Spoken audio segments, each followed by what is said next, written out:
it's not really in, folks. It's just the test fit for the exhausts, so we can visualize how it's all going to come together. But as you can see, it does fit,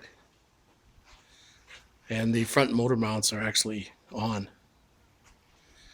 So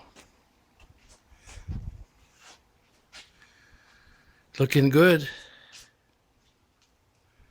Okay, the 345's off the custom engine stand. Combination of old and new technology. Well, old and older technology, really. But it enabled us to test out the engine and get it going and verify that it was all working well. We also have quite a few mufflers from the F250, etc., that we can make work.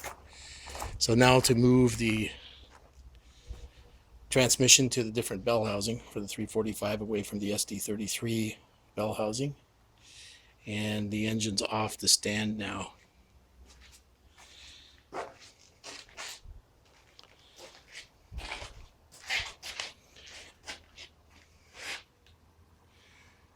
One of the interesting acquisitions today was, in addition to my usual air-powered impact, is a Harbor Freight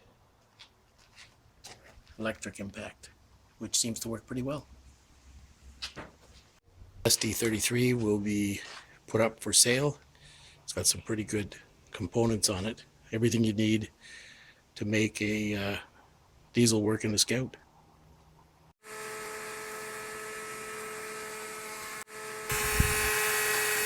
Removing the end of the diesel. Yeah. It's an end of an era, or an error. End of an error. Yeah. Well, couldn't be helped. Turning into an engine shop here.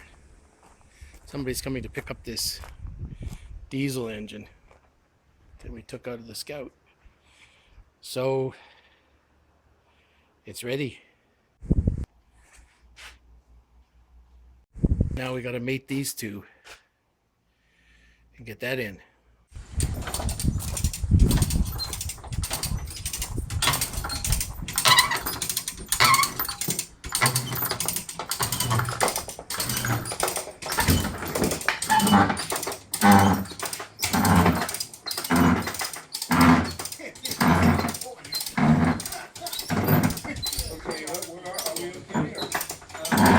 It looks like I heard they use these engines in Eastern Europe and Russia. Oh yeah. And you look like one of the Volga boatmen there pulling that back there.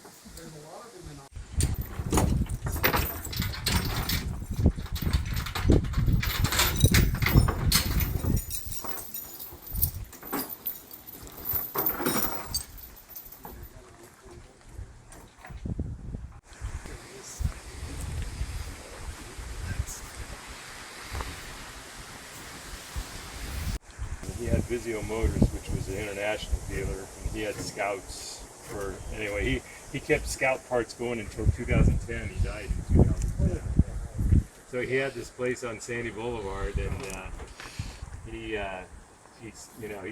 was a legend. And I went to Benson High School. My math teacher actually owned that was the Scout. That was the Scout that he bought with this diesel in it, and wow. He evidently didn't like it because he sold it back to Ernie, and Ernie's wife owned that and ran this engine in it. So this engine has some fame attached to it. Yeah. There's a lot of people in Portland would know the provenance of the engine. It's like tying it up the dock. Yeah.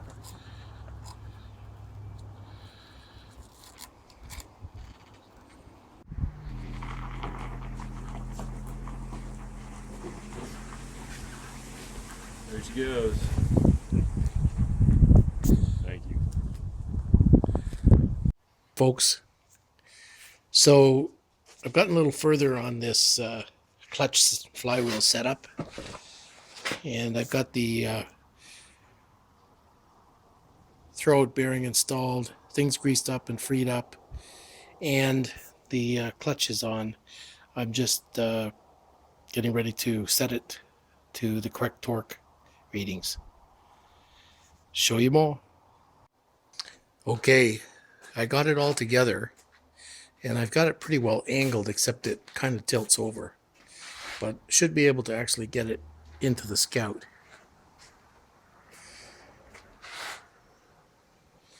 So that was quite a job getting that lined up. And one thing I learned was there's an access cover on the bottom of this. You can probably see it better on the other side.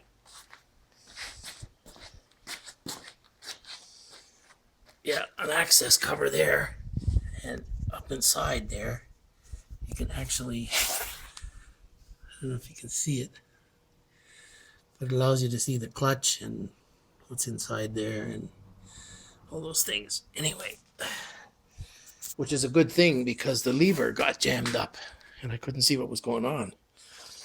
But then I was able to find it was caught on the edge of the clutch inside, and just a little tap with a hammer freed it up and put it back into position so that the bearing is working properly.